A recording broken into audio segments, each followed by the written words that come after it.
Le fort Saint-Nicolas a été édifié à partir de 1660 sur l'ordre de Louis XIV pour mater l'esprit d'indépendance de Marseille.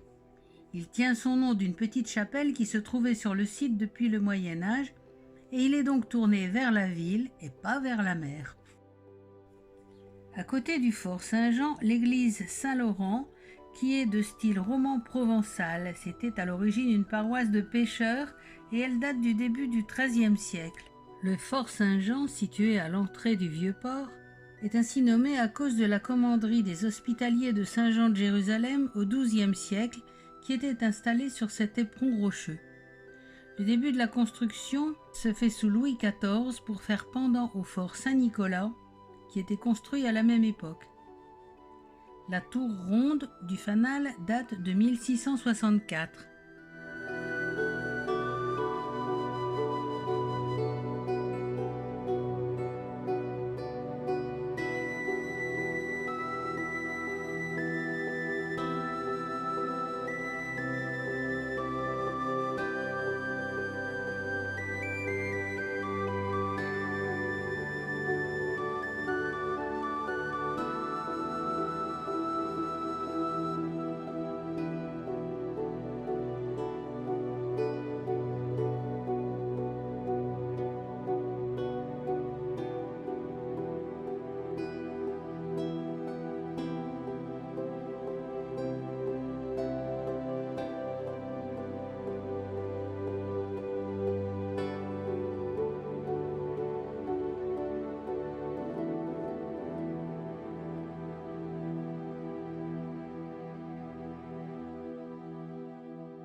Cette côte blanche est un massif calcaire. On y trouve le fortin d'Égoude, qui fait partie d'un ensemble de fortifications bâties à partir de 1874 le long des côtes françaises par le général Céré de Rivière après la défaite de Napoléon III à Sedan en 1871. Il surplombe au loin le petit village d'Égoude avec sa marina.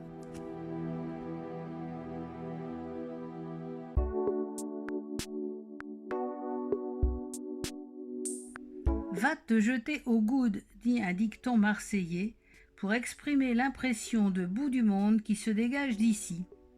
C'est l'extrémité sud de Marseille.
La calanque de Callelongue qu'on aperçoit au loin est une impasse. C'est le début du massif sauvage qui est le domaine des randonneurs.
Le château d'If a été édifié sous les ordres de François Ier en 1527. C'est un carré de 28 mètres de côté avec 3 tours. Le reste de l'île est entouré de remparts et de plateformes d'artillerie. Il a servi de prison pendant 400 ans et il est célèbre grâce au roman d'Alexandre Dumas, Le Comte de Monte Cristo.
Le palais du Pharaon était à l'origine un palais édifié par Napoléon III pour son épouse Eugénie en 1854.